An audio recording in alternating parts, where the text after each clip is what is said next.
Our critical infrastructures, such as the power grid, are highly dependent on automation, and significant cyber incidents are going to require a sizable number of experts to effectively respond to outages.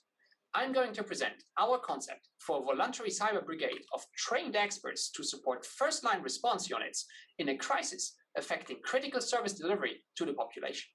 Also, I will emphasize why we believe this must be a civilian organization to provide best support at large and maintain non-combating status. Welcome to Talk Cyber CNI, your monthly speaker series live on YouTube and LinkedIn.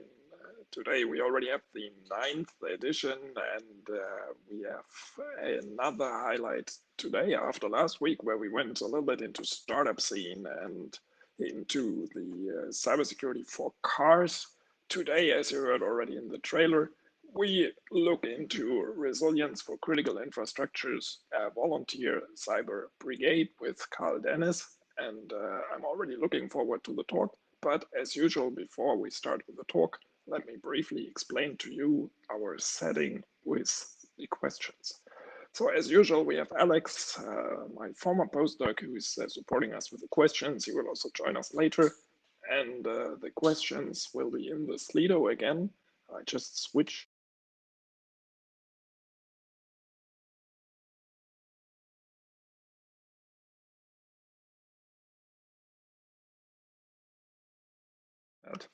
Okay, so now you've seen the Slido. The link will be also on each of the slides. And so please ask your questions in the Slido, open it as a second screen. You can upvote questions. You can also download questions. And as usual, we'll have about 60 minutes presentation, and then afterwards about 30 minutes of discussion. And the more questions we have from you, the more interactive and better the discussion will be afterwards.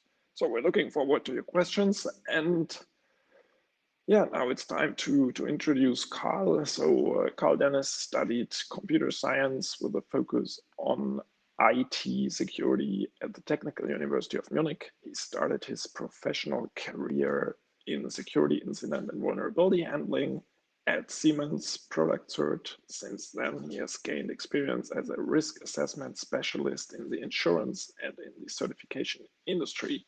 He is also currently pursuing a PhD, and in his spare time, where he has probably a lot with all these activities, he is focusing on secure and automated infrastructures as well as risk management strategies. Since 2019, he is with the AG KRITIS, and yeah, he'll probably say a little bit more about that. And without further ado, Carl, I hand over to you for your presentation. Thank you, Mark. Thank you for the kind introduction, and especially for the opportunity to speak in this series and to present to you the Volunteer Cyber Brigade. My name is Denis, and I am a member of AG KRITIS, which is an independent Germany-based think tank of roughly 42 members, and we are all involved professionally in some sector or domain of critical infrastructures. We are being noticed and talked to now for some time already in Germany, and have been invited as an official expert to comment on the new version of the German IT security law. We were founded from within, or a group in the vicinity of the Chaos Computer Club. But in order to have this independent status and to really be free of any ties, whether corporates or any other lobby group, we are formally independent since 2019 in order to voice our opinion on how we think critical infrastructure is protected, especially in Germany. And we have one singular objective as AG KRITIS, and KRITIS stands for Critical Infrastructure. We are focusing on improving the resilience of essential services for the population. So We all know that when the little dinosaur appears on our Android systems, this is distracting and funny maybe for a couple of minutes, but if this lasts longer than just that, the consequences can become very nasty on a very large scale. And we like to say the four horsemen of the modern apocalypse are low Wi-Fi, low battery, bad network connection, and slow loading times. And while this is funny, the actual impact on a digitalized critical infrastructure is problematic for the population. And if we look at Maslow's pyramid of needs, the essential services that I want to talk about affect directly our basic needs, being water supply, being heating, and also safety, such as police or firefighting activities. And from an EU perspective, there is legislation around. We have the NIS directive since 2018 that defines critical and essential services for the population that need addressing. So things like healthcare. We have sectors like transport, water supply that are being captured, and the NIS directive asks that member states define a security strategy to address cyber threats to those sectors and services. Since the end of last year, we are looking at an updated proposal for a new directive called the NIS2 directive, which we expect next year. It does add more sectors. It extends ways how the Commission wants to harmonize dealing with critical infrastructures. And we also see another updated or reissued directive called the RCE, the Resilience of Critical Entities Directive. This one is very interesting. It does use the same sectors now than the NIS directive, but it also has direct mandate or implication into operating companies and ask them to perform risk assessments to address cyber risks to a specific domain. So some elements, as usual, remain within the member countries, such as the threshold above which an infrastructure of a specific sector becomes a critical infrastructure. So in Germany or France, for instance, an infrastructure would be much larger, or would need to be much larger to become essential for the German population in comparison to Luxembourg, for instance. So there's still differences between the various countries, but we have a harmonized framework with requirements that demands that a cyber strategy exists within a country, that every country establishes a governmental entity that has oversight, and that companies that perform or deliver essential services to the population have an adequate risk assessment in the background. And so if we look how in normal disaster situations things are affected, so this is a picture from last year from the Tempête Alex in the south of France. Multiple or all infrastructures in that area were affected. So water supply, power supply, communication was disrupted in a localized area. We have similar pictures that we see just a couple of weeks ago from Germany, where hundreds of lives were lost to the floods. And again, all of the infrastructure or critical infrastructure in that specific area was affected. And we have in Germany traditional or well-established networks of volunteers to respond to such types of events. So the German volunteer fire brigade almost counts 1 million volunteers that participate. The Red Cross as medical relief unit has more than 400,000 members. And in Germany, we also have something called the THW, a technical relief unit that is able to do the heavy lifting. They have machinery, they can break down houses that are at the risk of collapsing, they can transport huge amounts of material from place to place. And they are an adequate response to such disaster events that we've just seen, where we have all infrastructure that is disrupted in a specific place. And one interesting element about those volunteer capacities is they are geographically distributed throughout the country. So you will find a quick response force at every corner of the country, and you have large reserves from other areas that can be pulled in if the specific situation is longer lasting and the primary forces are worn out. So this is a well-established model that we use in Germany for classical disasters. But we are looking at more large-scale disasters, so also geographically and disasters that are coming for multiple reasons. So digitalization and automation are wonderful things, and automation cuts out many sources of human error in critical infrastructures, and remote control allows us to debug or modify things at a distance, but at the same time it makes our infrastructures more vulnerable for cyber attacks.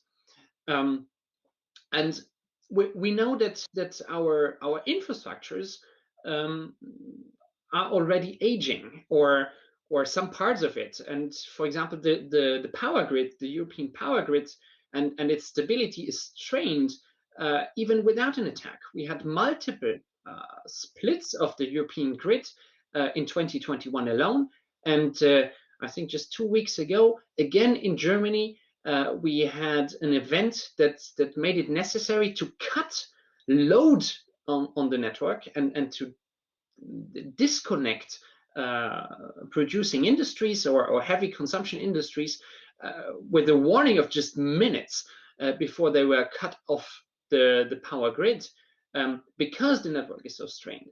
And this is without an attack. So adding such events on top, a disruption of our essential services, and this is our opinion at AG KRITIS, is only a matter of time. And we have done improvements of the IT security. We have established risk assessment methodologies and things like that. But still, this is no longer sufficient when we face the size of the threat.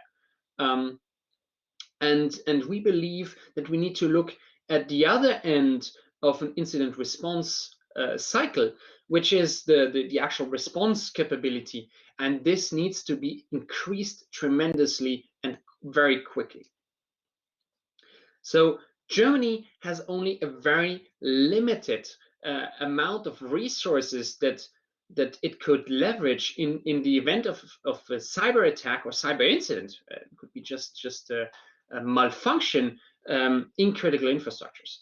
So we formally have something called CERT-Bund and various CERTs in our federate states, and something called the Verwaltungs-CERT-Verbund, which is their corporation. But those resources are only available to government administration services. So if the government services are affected, they can be deployed and respond to such events. Also in Germany, we have something called a CERT-Verbund, which incorporates those above end emergency response team from major companies, such as DAX companies. And it's mostly for information sharing, for communication also in an event, but it's not an operational entity as such.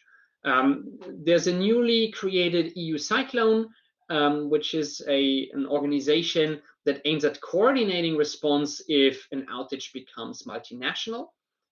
This comes with the NIS2 directive. There's an older, already established CSAT network that is moderated by ENISA to build trust and allow the same type of cooperation than the Selbstverbund in Germany across European countries. But all those above are communication, are trust relationships. They are not operationalized. So every unit exists for itself. And in the face of those threats, so the new cybersecurity strategy that was issued last year from the Commission mandates the creation of a joint cyber unit that was kicked off a couple of weeks ago. And this is for EU-level cooperation and mutual assistance for cyber threats and cyber incidents, but hooked into the existing crisis response processes of the EU. So it's more of the coordination to the political response committees that exists, and also to the defense and the diplomacy channels that exist within EU, so that it gets all those resources are channeled in a cyber crisis. Now we get to the last point, which is the BSI MIRT. So BSI is our German equivalent of ANSI in France, and we have a mobile incident response team, which is wonderful. They can actually perform work. They can drive out and help if a critical infrastructure is affected, and they have around 30 staff. So 30 staff is an incident response team, but we are throwing this at a total of 1,800 companies, critical infrastructures that we have in Germany alone, and this is due to the threshold. So we are not covering most of our waterworks, for instance, which are too small to be captured, but for the 1,800 different critical infrastructures, this is the technical capability that from a state perspective we can throw at the problem. And also another aspect is training of such events. So if we have a widespread event that affects critical infrastructures across the country or across countries, there's a number of training scenarios that are being done. So in Germany, we have something called LÜKEX, which is a tabletop exercise for the communication interface between our federated governmental entities. They trained a cyber scenario in 2011 and are doing so again in 2021. But the scenario they are focusing on is on a cyber attack that is wiping out governmental capabilities. So the scenario is about restoring governmental functions and not focused on establishing or re-establishing supply of essential services to the population. There are European level exercises. The Cyber Europe and Blue OLEX are also tabletop exercises that look at various levels of cooperation between European units. But again, it's a tabletop exercise, and it's not focused on actually recovering services for the population. Lock Shields is the most hands-on of the training scenarios out there.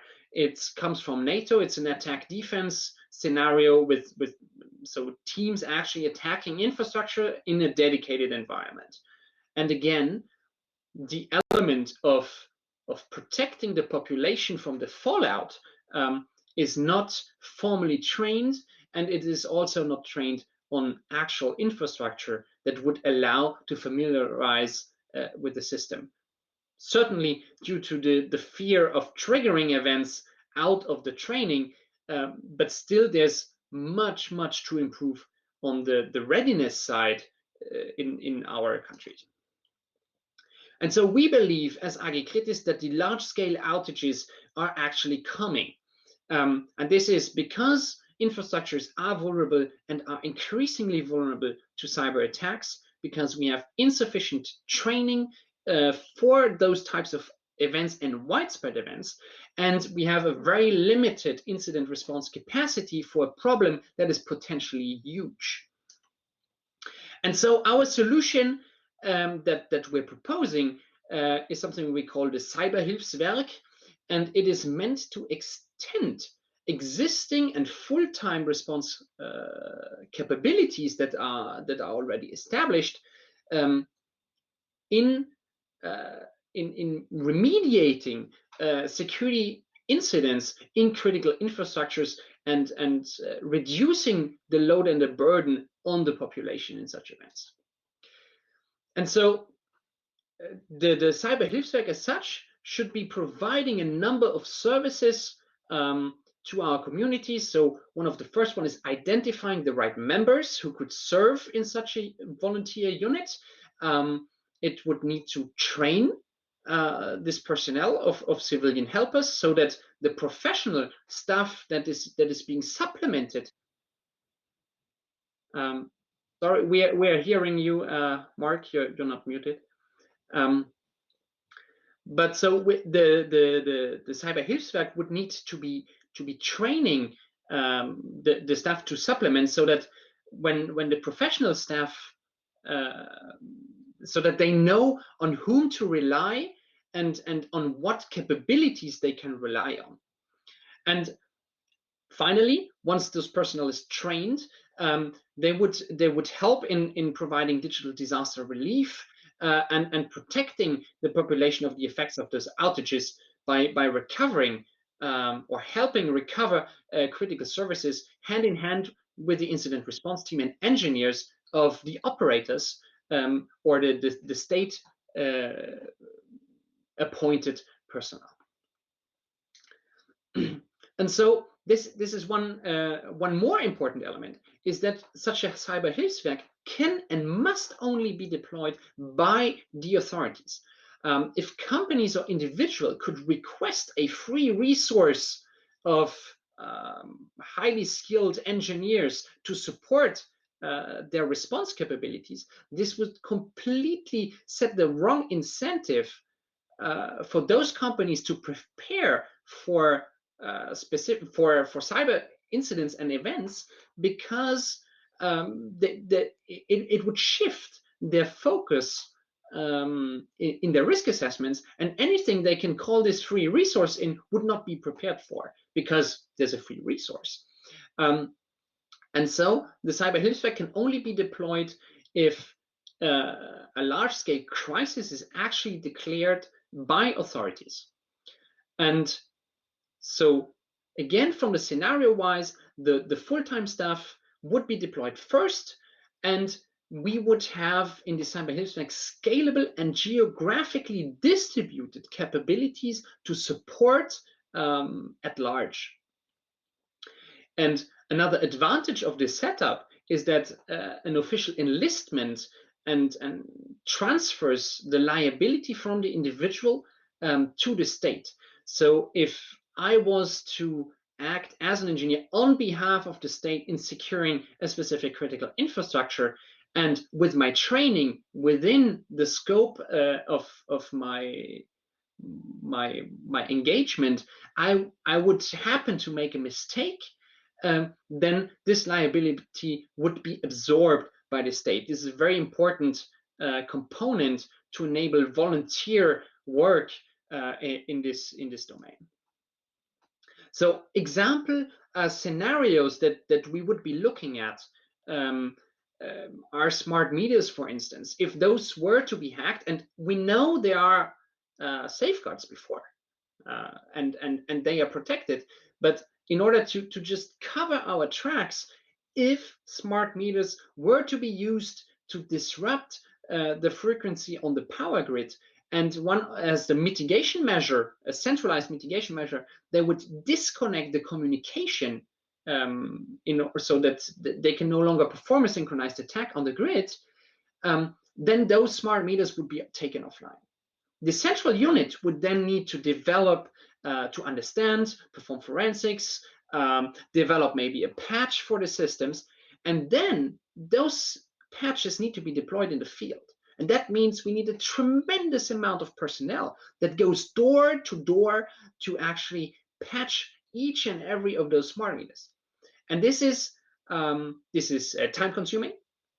This needs personnel that is spread out geographically. This needs equipment so that we can hook up to serial port. And we need people who are actually trained to the skill level that they can perform a firmware upgrade on a device that doesn't have a screen, for example. Another type of incident that we see that could potentially trigger a Cyberhilfswerk is a widespread ransomware that runs through a huge number of infrastructures, either because it's delivered through a classical supply chain attack via one vendor that affects many different industries, or something that is Kaseya-like with an MSP interacting in those systems. And if the internal IT, the incident response teams, and the national capabilities are overwhelmed with the situation, they could add in more personnel that comes from the community to help re-image and recover, for example. So taking backups and restoring backups on machines that are potentially disconnected on various substations is a very time-consuming and distributed task that a group of 30 could not perform. And this is something that the CHV could supplement. Other examples, we can go through each and every sector. If on the health insurance side, for example, the cards and systems are being disrupted, and potentially patient data cannot be accessed no longer, and this includes a complicated rekeying process that needs technical support for a doctor to reconnect his medical practice. Then again, having skilled personnel that is able to translate technical information or to show the actual technical steps to medical staff on site, distributed in a large area, is a very valuable asset to have. Another domain, if we look at an attack that would maybe have many different malware strains, or one very complex malware, then this CRV with its capabilities, so knowing exactly who has which capabilities and having a trained a corporation setup, we could pull in volunteers that are highly skilled, for example, in forensics or malware reversing techniques to help speed up the process of the professional staff in the CERT. So one last component that we think is key when creating a Cyberhilfswerk is that it must be a civilian-only organization and retain a non-combatant status under the Geneva Convention. Because if critical infrastructures are impacted, it always impacts the population. And so at the same title as the Red Cross, we think that the Cyberhilfswerk must be dedicated to this purpose. And in order to obtain this, and because tools that are being used in a CRV, as in any penetration testing or recovery, any tooling that is developed and deployed in a CERT, is dual use and can be used for offensive means. And for this reason, a CRV must be legally independent from any defense or intelligence services and departments, also excluding, for example, vulnerability equity processes, because we believe this is not the way to secure infrastructures, but we need coordinated disclosures and continuous patching and those components. And it's not possible to intertwine offensive capabilities and the actual defense of the civilian population. And this also means that the CRV can and must never be deployed to recover military infrastructures, because defense organizations have their own capabilities and capacities to respond to such events.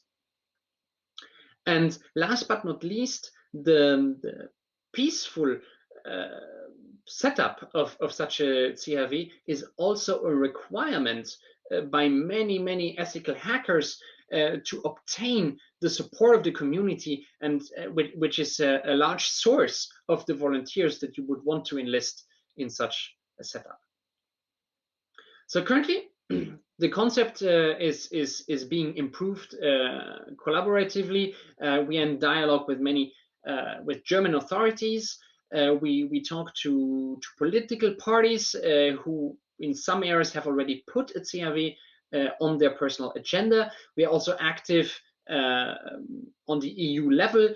We are commenting on the EU-wide directives such as NIS2 and RCE, and we are briefing our politicians there so that they know what we think are the relevant aspects that should go into this legislation to enhance the security and the safety of our populations.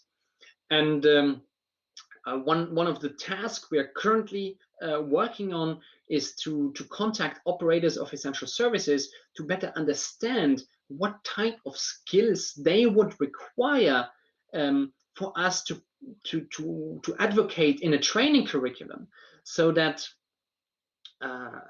that when a cyber event happens, the operating company of a wind farm, a wastewater system, a power grid actually knows what type of skills would be helpful to them to avert or to recover from scenarios. And so you can also help advance the cause. The thing that I just talked about is very dear to my heart. If you can help us obtain feedback, if you are working yourself for an operator of essential services, or you know someone in such a unit that would be able to answer a small questionnaire to help us better understand the skills that we would need to put on the curriculum, please contact me after the talk, and I will forward it to you. And for anyone else, everybody can help and support. Please approach your local politicians, ask them what is already being done to protect the delivery of the essential services to yourself and your families, and do ask them if they are aware that there's possibilities to push beyond and to create new structures to respond to such disasters. And also, if you are technically versatile, if you work in software development or infrastructure in some way, foster this discussion in the tech community. This is where the volunteers will be coming from. Tell them that there's opportunities, and push out of the community that people stand up and say, yes, I want to help, I want to be part of such a CRV. Why doesn't it exist already, right? And then please, you can also go read it's in German only currently, but you can read the concept, maybe run it through Google Translate, or come back to me, discuss the points that you find, and help us improve the concept and push the idea forward. So much for my introduction, and I see that I was a little faster than anticipated, but that will give us more room for the discussion. So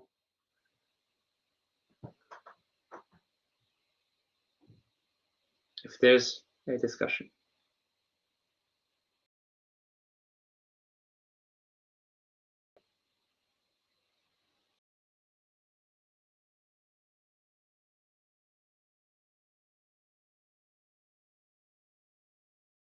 Just click here. Okay. So do you hear me? Yes. Yes, I do Okay, hear perfect. you again. Because I think the audience did not necessarily hear me. So I just said, thank you very much, Carl, for the great talk. And I loved it from the content and especially all of the slides and also your presentation slide style, perfect. Thank you very much. So let me start with the first question. So you talked about this AG KRITIS and about the high responsibilities in there. So maybe the first question, how many people are in this AG KRITIS? So how many people are you? How many people is the team there? So the AG KRITIS is around 40 or 42 members. We are not the Cyber Hilfswerk, right? The AG KRITIS is a group of, and I don't like to say experts, but people involved in critical infrastructures at different levels and different sectors who came together around one of the chaos congresses and identified that there is a lack of response capability. There is a need for this, and through the discussion, people looked at each other and said, "Wow, I could do this. I could be part of such a thing and help."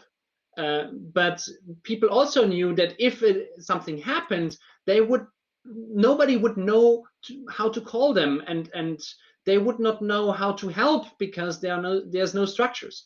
And this is how AG KRITIS was founded, around the idea of promoting the concept. So we sat down, we developed the ideas, we set down the context and the boundaries, and we are now trying to push it into the politics, so that it actually gets a setup that can be deployed. We see all the aspects of liability will require changes in law.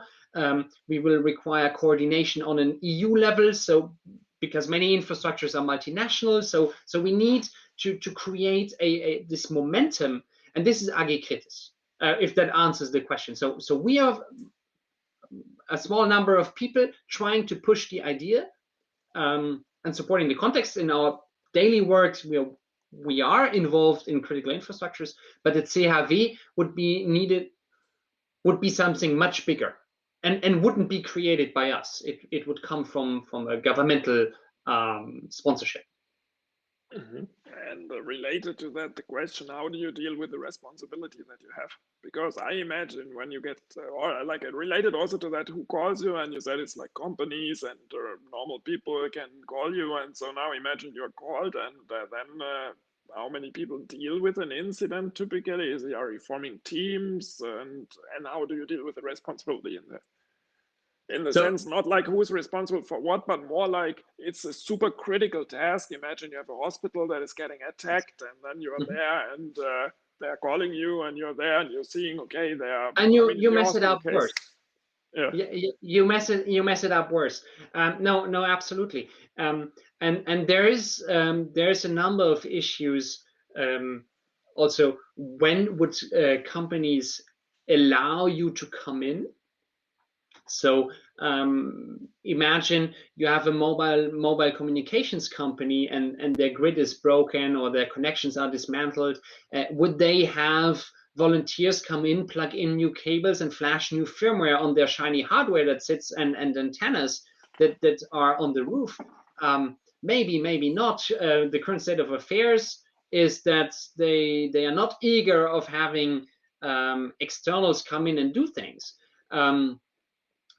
Exactly for this responsibility aspect, but you would have, for example, if someone works for one telco company in his full-time job and then gets to as a volunteer in the systems of this other company, we are looking at issues of cartel law, of illegal cooperation. So if people see secrets or setups from other companies, so there's a whole number of issues, and this is the reason why this needs to be set up in a lawful manner with a state sponsorship.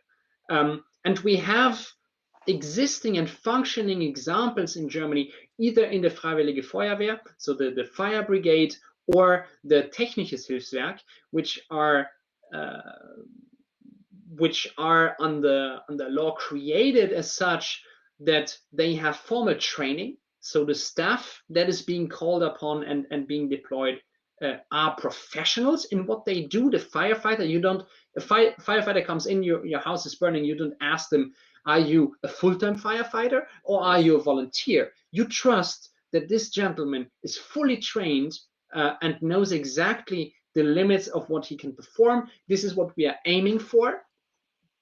So a THW also needs professional volunteers to respond. And if then something happens and something goes wrong, same as the THW and the fire brigades, it's the state who jumps in and takes the blame, takes the responsibility for the worsening of the situation through this relief effort. Okay, very good. So I have a couple of more questions, but I'll hand over to Alex, who joined us now for the Q&A. And maybe Alex, you have some questions from the audience ready for us. Yeah. First of all, thank you, Carl, for this very interesting presentation about a very good initiative, in my opinion. So I have one question. I have a few questions. I don't know if you can hear me well. I do now. Okay. So the first one is more an advertisement question, I will say. How do people get to know the existence of the AG KRITIS? So it's not the existence of AG KRITIS that is important. You can follow us on Twitter. You can go to our website. You have the link just right there. So this is how you can know and follow us and push the initiative. We are open to dialogue with other initiatives in other countries as well, to build something similar. So this is how you get to know us. The question is how do people get to know about the need and the solutions of the Cyberhilfswerk? And this is really everybody in this call, everybody who feels involved needs to push forward the idea that we need to increase our capabilities. Okay, good. Another interesting question is, how do you get funding? And the following of this question is, how can you guarantee the neutrality of the task force? What if a private company gives you a lot of money?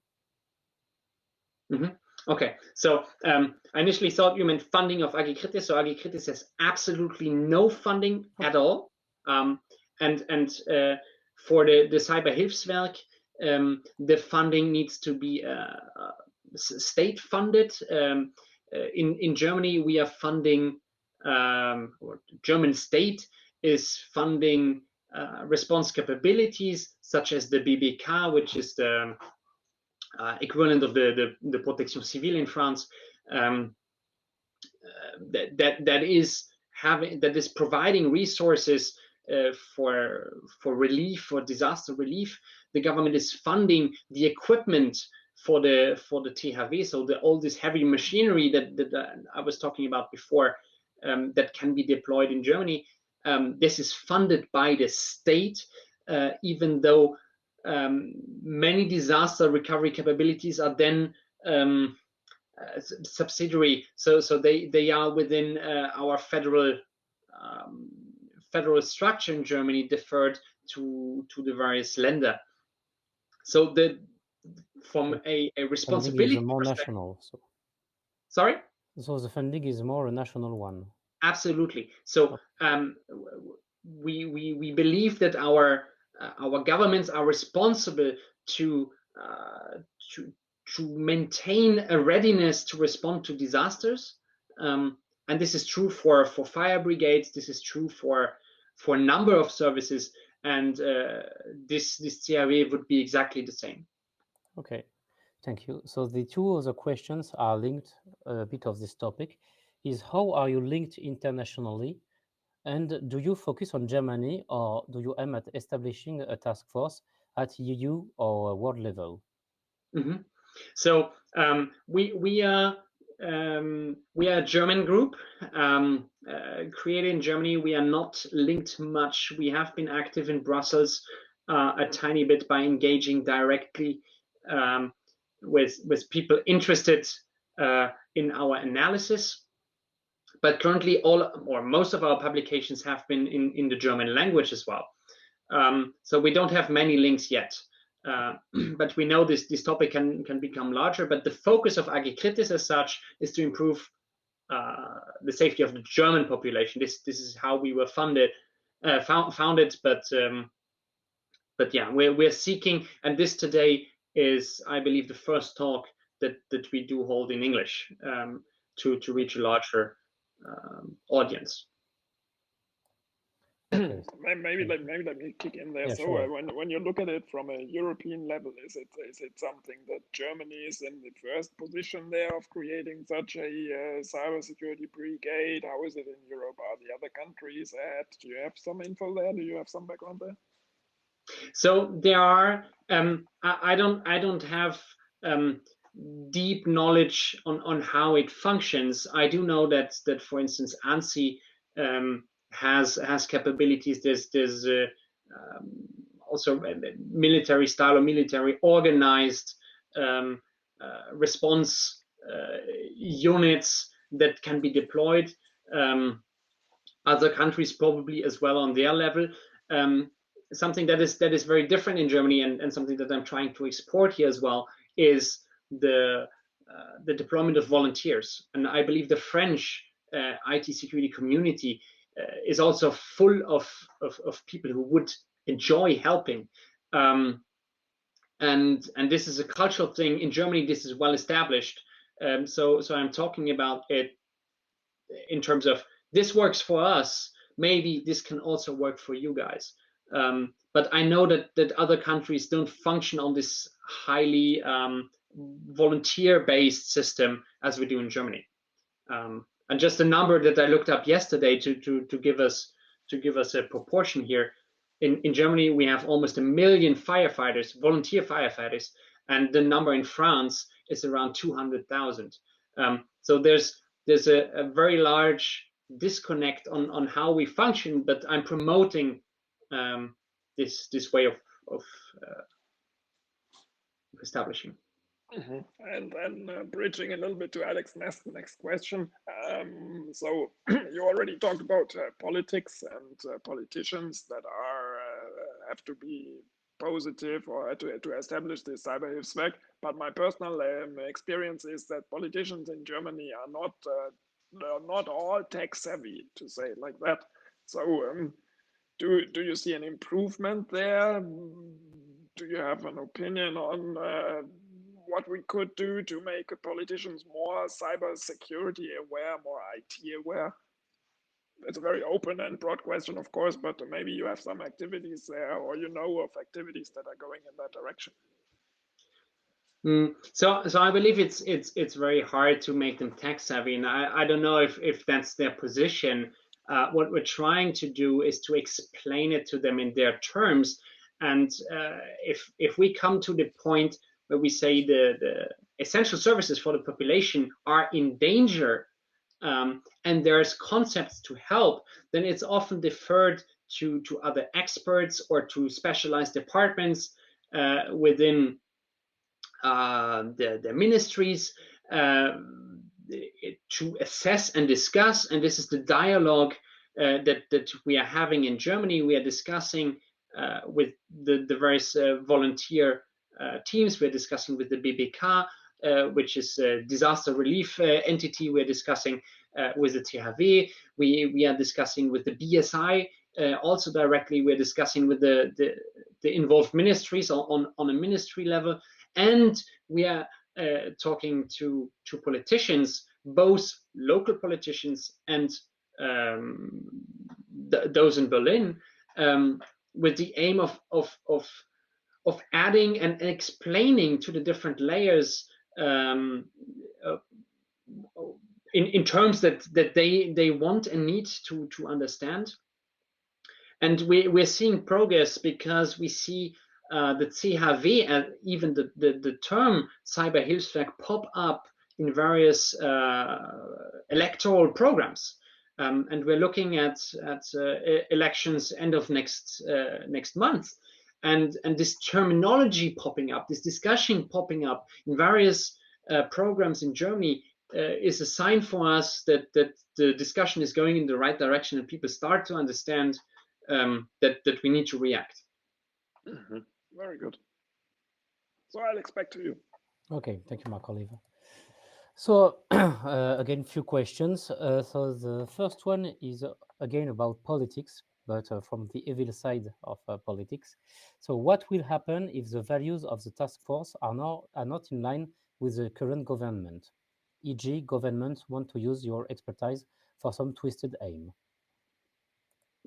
So that is a tricky question that the community is well aware of. So from conceptually, we think it needs to be disconnected or have an independent status legally from the defense entity, so the twisted aims potentially. And we also have in the curriculum that we will be proposing that we think that everyone should have the basic ethics of a disaster relief team that is also binding for members of the Red Cross. So those types of basic ethics needs to be laid out. And if then a twist comes at a later stage, I'm confident that the members would man up and disband from such a unit. And I don't see how the community of ethical hackers would inadvertently be enlisted in twisted aims. Okay, yeah. So there is some watch of the cyber watchmen. Okay, so a question about training exercises. How do you imagine training exercises at a national scale? Mm-hmm. So again, in the existing entities, you have both basic training. So with skills that everybody should know how to perform. Everybody should know how to recover backups from very specific types of system. And then you would have specialized trainings for specific units that only exist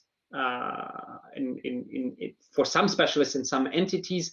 On a national level, you would have training centers. Maybe we could even hook onto training centers that already exist, either for the firefighters or the THW, for instance, and train the technical capabilities that would need to be developed in the CHW on their equipment. So this is how we see it at national level, a plan of what is in this curriculum, and then localized training centers to get the scale as well. Okay. And maybe to kick in there. So where do you see the deficit in the education? As we were talking about training. So do you also go to schools to educate? Do you have some feedback there, or is training like a major activity that you do and that the cyber Hilfswerk should do, or is it more like incident response because it's like preventive measures or like retroactive measures somehow? So the Hilfswerk is being deployed after the event, but yes, the training should be integral part of the tasks that the Hilfswerk does. It also needs the same funding, right? So if the governmental function wants 100,000 ethical hackers to exist in the country, so that they can flash firmwares of industrial controllers, this is something that needs to be funded as well, right? So we need training centers, we need the ability to go there and to train on the equipment. That should be an integral part and task of the Cyber Hilfswerk. Absolutely. Okay. So I have now more practical questions. So first one, how many women are working at the AG KRITIS? Actually, there's a number. I don't know it by heart, how many of those, but it is mixed in the sense, yeah. Yeah. Okay. And maybe related to that, do you have more older people or younger people? Or so, like, who are the people that are dedicating their time and the interest? Who are these experts? Well, I don't know who in the audience knows the CCC community in Germany. It ranges really through all areas. So it's people who were there at the founding of the CCC, somewhere older than myself, and I believe I'm rather middle-aged in this context. People are experienced. We have people who work for logistics companies in the airline industry, both engineers, or there are consultants of senior consultants who have all teams of consultants for critical infrastructures, and youngsters. There's really the range there, and we have the same open mind and ethics that you will find in this community. We invite everyone who wants to contribute to join. And we ask only that you really dedicate time to the task and our goals, and then anybody can contribute and join. So we're quite open here. I must say that much is German spoken at the moment, so maybe this may be a limiting factor now to actually join AG KRITIS. But yeah, so from this sense, it's quite mixed through the sectors, through the ages and sexes, or yeah. Mm-hmm. And as you're currently telling a little bit how it is when you join there, can you also say something to the organization? Do you have weekly meetings? Do you have Slack chats or whatever chats? What is happening if there's an incident? How do you get to know of it and such stuff? So organizational point of view. Absolutely. So the AG KRITIS has a bi-weekly meeting somewhere in the evening where everybody hopefully has finished their full-time job, and we sit down. We have our agenda. We reflect on the discussions that we've had, the questions that we've received, and we discuss any new topics. So what you say. Things that we've heard about, incidents that we need to discuss, new legislative changes, and then we distribute tasks on ad hoc basis. So we have coordination chat groups, different ones for different tasks, and then we coordinate, and everybody contributes maybe an hour. So I wrote this article. I believe it's now finished. Can someone review it? Then you will have ad hoc 1 or 2 people who can say, I will review some parts of it, and before it gets quality assured. And so it's a very agile way of working inside the AG KRITIS, and we have this bi-weekly fixed meeting where we come down, set our priorities, and discuss anything that needs a larger audience for discussion. Very good. And yeah, as you said, so when people are interested, they should reach out to you and absolutely follow the link, and then it's definitely a good thing to contribute to. And that also leads to Alex's next question. Yeah. So more practical questions. What is the typical real work of the member of the AG KRITIS, I assume? Or maybe of the cyber reserve? I don't know. This is not precise.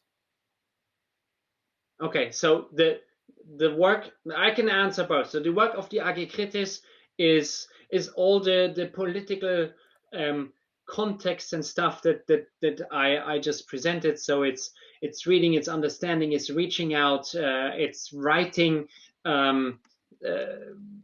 as a context. So it's coordinating, presenting all the aspects, so that we can advance our agenda, so that the cyber health track will be created rather sooner than later. And in the Cyberhilfswerk, so the second part of the question, this will derive from the task that will be finally established. So this can go through administrative work, training of other stuff, development of tools. For example, for automation, analysis of let's say malware, or deployment of backups or recovery, forensic tools, whatever would be needed. So the tool set would also either be acquired in parts, but also be developed, probably open source. So there's a down to incident response, right? So there's the chain depending on the task that would finally be established. There's enough tasks so that everyone who wants to contribute will find his place to help. Okay, so there is nearly every kind of cyber jobs that could be done into these structures. Yes. I do believe so, because we need every aspect of it when our infrastructures are affected and need rebuilding. Okay, thank you. So the question about the COVID-19, of course. Mm-hmm. So how did the cybersecurity problems evolved over the pandemic? What is your thoughts about it? Okay, that is a very generic question based on the Cyberhilfswerk. We have seen just how much more exposure we now have in our ways of working. Our discussion today is that nobody sits in the audience room at the university. So that is very helpful, but it also makes us vulnerable. If my connection or my toddler was to pull the plug, then it would be gone, right? So we have a new type of exposure. This also affects our critical infrastructures in the sense that we are having much more remote administration, remote works.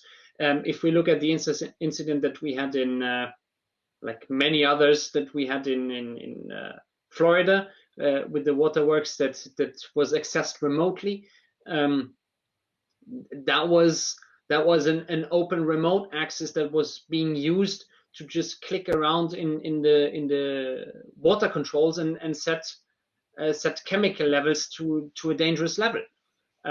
So we are becoming more vulnerable through this higher network and connection. But the pandemic has those effects on all areas, not specifically on our work.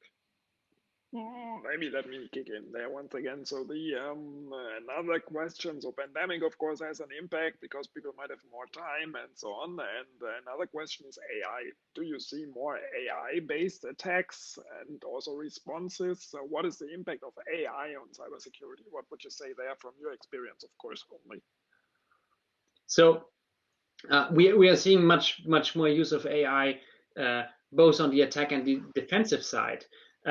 When we are talking, AG KRITIS, about the heavy lifting of having people on the ground and actually do things, we must not forget that the critical infrastructures are most of the time things that have been deployed many years, decades ago. So if you start flashing industrial controllers that are no longer manufactured since the 90s, we will use artificial intelligence, for example, for attacking them, for identifying flaws, maybe to improve fuzzers, to identify vulnerabilities in the system. So yes, on the attack side, there will be an impact of AI. Defenders will use the same tools to improve their software and firmware, but the very old systems will not be touched, also because they are isolated in a disconnected network, and also because nobody's paying for it at the moment. So when it comes to incident response, besides coordinating aspects, so the AI-driven response coordination or such elements that I'm not very familiar with, I don't see AI directly affecting the work or directly impacting the work that we're envisioning for Cyberhilfswerk. And which infrastructures or which systems would you say are more vulnerable, old ones or new ones? Or I like to pose the question in a different way. Did the people learn something? Is new hardware and software better protected than old hardware and software? So yes and no. So the basic attacks without any mitigations in place will work on old piece of equipment. If you identify an old piece of networked equipment that has never seen a fuzzer, you will be able to crash it within minutes, whatever the protocol. That is something that I have seen repeatedly happen. And but on the other end, the more sophisticated your system is, the more it is interconnected, the more it can be remotely connected.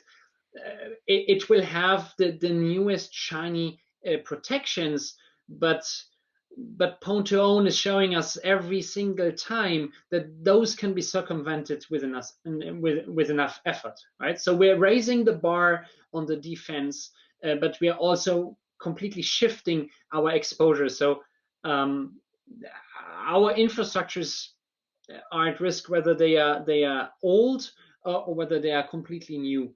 And so we have different types of risks. If we look at, for example, we call it Notbrunnen, so sources, water sources, fresh water sources in Germany that are distributed, that people can access in the event of the water grid going down. There are some with manual pumps, so where you actually need to pump the water up. They cannot be hacked. I'm pretty confident of that.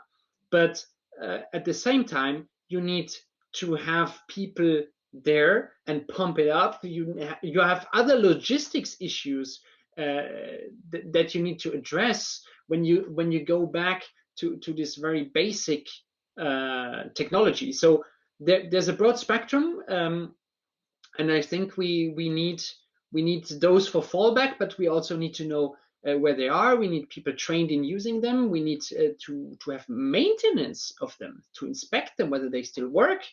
And on the other hand, all the technology and deployments help us be more efficient in the way we do and provide those essential services to the population. Yeah, very good. Thank you very much. Very, very interesting points. And I just benefit from having you here. And if you don't know the answer, it's also not a problem. So I just ask the question. I mean, is it rather big companies or small companies that face problems, or in which way are they different? So I'm thinking now about the small, medium enterprise with just 5 employees or even only 3 employees, or like the big company with thousands of employees. And I can imagine that both have maybe a little bit different problems, but also similar problems, because in the end, it does not really necessarily depend on the number of employees. But of course, if you have more employees, the human factor, which is often considered the weakest part of the security chain, is just bigger, because the attack surface when I can email 1,000 workers is bigger than when I can just email 3 workers. So what you're saying is absolutely true, especially in the IT space. But if we look at critical infrastructure and want to focus on that, we have many small and smallest critical infrastructures to the population, because they are located organizationally, they are attached to cities, right? So you have a small city, they will have their water system, they will have their waste management system, they will have their own incineration. Maybe there's localized power production from renewable energy that will be managed from very small companies that maybe have a single system administrator.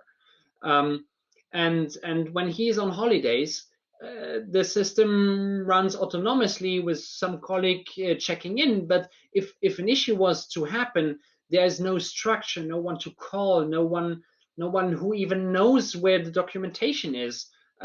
for the system. And we have many of those infrastructures in Germany.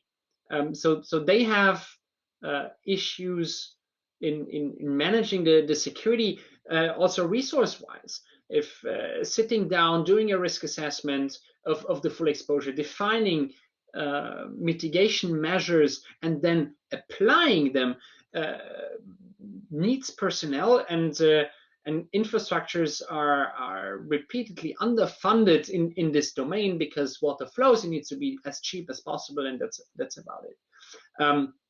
On the other hand, the larger companies, they will have processes to deal with such aspects, but they will tend to centralize teams and have difficulty having still personnel on site in different areas. So there's different types of risk, but certainly both the large and small ones need to take the cybersecurity seriously. They have different regulation, but at the end they are delivering the same essential service to the population, whether it's a large group or a small city utility. Yeah, I like your answer a lot. Thank you very much for that. So how is collaboration working? Do you see there's enough reporting first, and then also collaboration in the sense that people are helping each other to learn by putting things to security vulnerability databases or to incident handle reports and so on? I mean, you're playing a super important role because you're kind of a connector between different companies and so on, as you're neutral. But how is it working in general from your point of view? Did that improve over the past years because people were more aware that it makes sense to collaborate against the attackers or not? Well, how is the evolution there according to you? So I believe it depends on the timeline that we're looking at. But if we look at the last 15 years, across the board, collaboration has increased, be it for the creation of certs. I think a number of years back, maybe 20 years back, very few companies had an emergency response team, and so this has been created. We have platforms at first, so the forums of incident response teams of companies collaborating. There's trusted introducer who fosters the cooperation between certs in companies. There is the initiatives on EU level supported by ENISA, so governmental and company entities. There's a lot of more training out there, so formal cybersecurity training, whatever the institute that you look at, where people training, for example, in ICS security, will meet. So people from various utilities that go to the same ICS security course will meet, will discuss the issues, and so collaboration has much improved over time. But the question is, how can it be operationalized once an incident hits? Because then most of the time people will look at their own problems, will need to secure their own companies, and we need a coordination. We need something that defines the priorities, and if critical infrastructures are affected, how to restore and pull in resources to relieve the population. Yeah, very good. Regarding attackers, I mean, I think what is very cool also about your team is that you have a lot of discussion on security incidents probably, and so therefore, do you see a shift in attackers? Is it like still the script kiddie that is doing something? Is it getting more professionalized? Do we see more countries that are attacking something? Do you see some development there as in your group of knowledgeable people that are like very attentively following the news on it and so on? So attribution of who is doing what is something that I believe is completely out of scope. This is nothing that we can do in a way that it makes sense. But yes, attackers are professional. So this is a pattern that we see. I don't think this is this is big news in 2021. We have seen so many repeated attacks on so many systems and infrastructures, and this goes beyond critical infrastructures, that we know that the groups behind it are highly professional in the way they work, and they have also financial incentives how they work through their victims or targets. So this professionalism is something that we've seen, and we're responding to it. I mean, companies put up professional teams. We have seen all the setup that governments are trying to push, and also the setup that we're trying to push, setting up volunteers, and whatever the number, if you say a couple of thousand volunteers in a country that have formalized training, that know how to recover critical infrastructures in various sectors. This is professionalizing our response to a professional threat. Yeah, very good. I would say that ransomware at the moment is for me the biggest threat, because it has a business model, and it also has a huge destructive potential, as we've seen with this oil pipeline in the US and the hospitals all across the world, and also especially in France and Germany and so on. And with Bitcoin, we have also a possibility that people can pay and benefit from it in a quite anonymous way. Would you agree to that? Would you also say ransomware is the biggest threat, or what would be the top threats that you would see at the moment? So I was averting the queue and averting the ransomware bat, but yeah, absolutely, ransomware is a tsunami phenomenon that we can observe, and that needs adequate response. It affects much more than critical infrastructure, but it has arrived in the domain of critical infrastructure as well, and it's part of my presentation. So the scenario, the ransomware scenario, is something where you may need many people on the ground to recover individual systems, to perform forensics, to patch things, in order to get rid of a second wave, if for example it's vulnerable, then you need this type. So a CRV can be part of a response to a ransomware threat in some setup, but we will not. We will not cut out the business model, and we cannot be used. The CRV cannot be used as a balancing component. Say, if this attack happens, then throw the CRV in and solve the problem for free, for instance.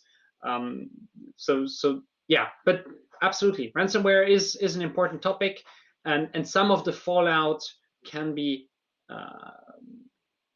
eased, for example, with CRV type resources. Very good. And that leads to Alex's next question. Okay, so there is few questions, and some were already answered, I think. So one question is more about the incidents you can face. So can you describe a typical incident? Which is a very broad question, I assume. It is a broad question, but then let's go back down on the definition of the incidents that we are interested in as an AG KRITIS. So we have companies, and just to make it clear, for example, a huge corporation that will run a power grid or a pipeline. If we want to go back to the pipeline example, if their payroll system was affected by a ransomware, and they would have problems. They would need consultants to recover. They would lose data. They would have data protection issues and need to notify all current and former employees. All those are problems that we are not interested in. but should the delivery of an essential service be affected? And this is the scope. So you're not, the scope is not the company as such. The scope is always the delivery of an essential service to the population. So if fuel stops running out of the pipeline, water stops coming out of your faucet, the grid goes dark, your internet goes away. If this affects then the civilian population, at this point, the essential service is disrupted. This becomes an incident that we're interested in, and that we think we need additional response because it goes beyond it goes beyond the sole financial aspect of the company. It's people at stake, and then we need to have additional elements there. So anything that disrupts daily life, would be an incident that we're interested in, a typical incident. Would you say that with the more reporting about cybersecurity, people get more critical to the digital transformation, so that the average person is more, it's again a personal question to you, it's not like you should do some official statement, but just as you are like, you have been working in different industries, you have also family members and so on, and you know lots of people. Do you perceive that, or is it still that the average person is not perceiving that there are cybersecurity issues, and therefore it might be a little bit risky to shift everything to software and so on, to accelerating, of course, but I think you know what I mean there. So I believe we have two types of, well, maybe a little more types of learning or dealing with advancements of technology. So we have people who are very, whatever comes, this is new, this is something we've never seen, so they will hold off and try to maintain the existing pattern.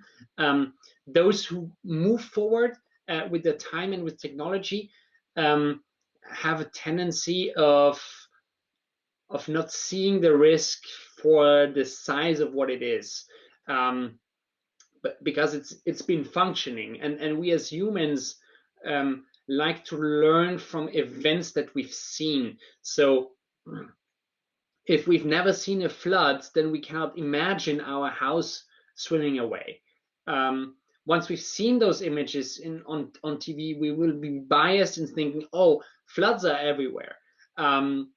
But the problem is maybe wind next month, or I'm exposed to wind in the area where I live, but I see floods on TV. Then I will care about floods. So there are many biases that we as individuals are exposed to, and from an operator perspective, we need to perform risk assessments by adding all different experts that are available to us. So if I'm looking at the risk of my specific essential services that I'm responsible for being taken out, I need to look at all those aspects. Be it flooding, be it wind, be it a tsunami that is a couple of feet higher than the protective wall around my nuclear power plant. So I need to have a risk assessment with many different experts and try to drain out those biases that I will individually bring to the table. But so yes, individuals will go back and forth.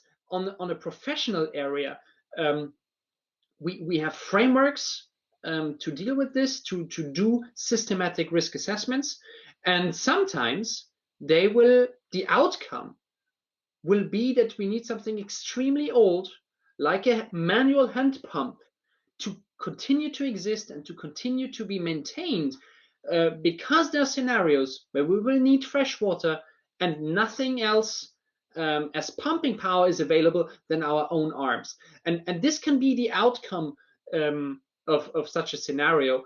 But on a professional level, we need to get rid of those individual biases.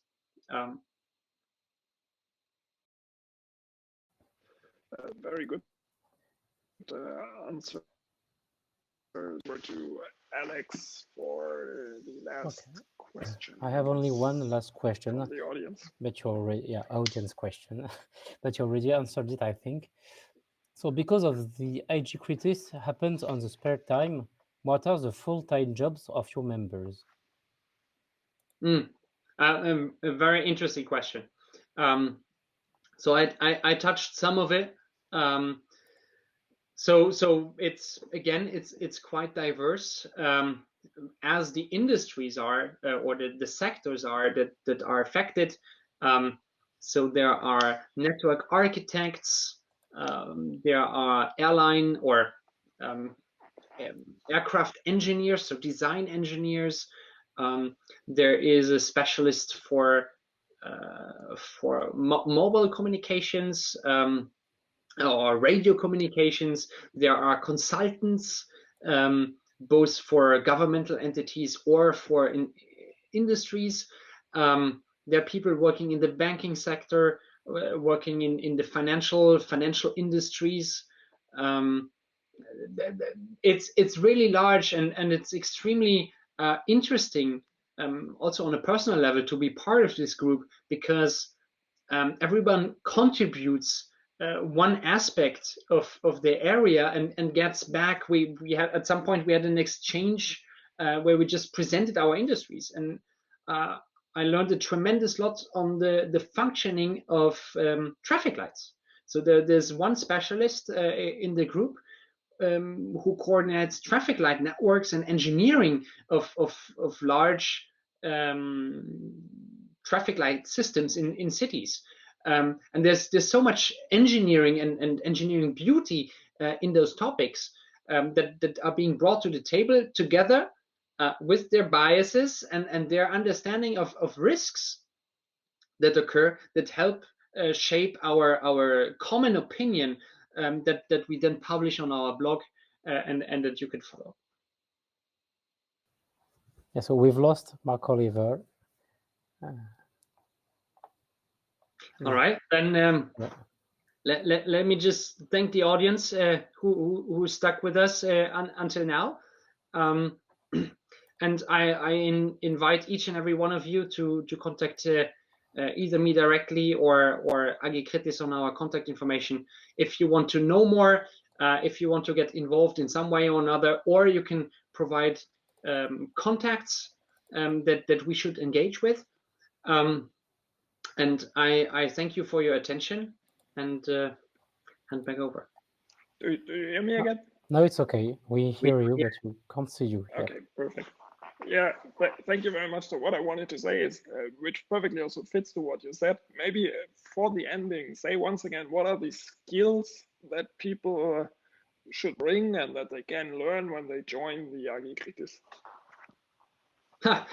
You need to be motivated and somehow involved in critical infrastructure and want to move this topic forward. That's pretty much it. Perfect.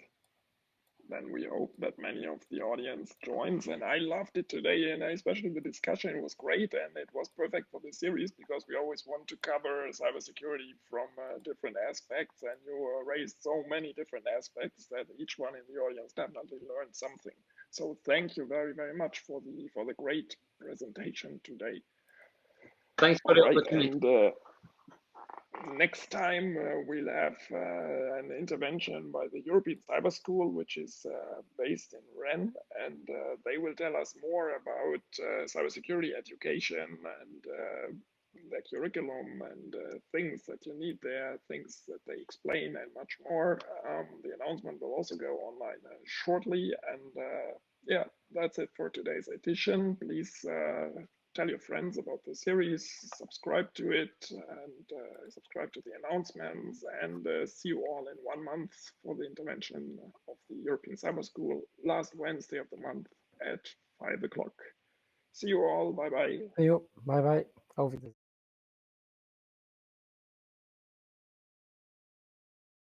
Cher CyberCNI, pôle d'excellence région Bretagne.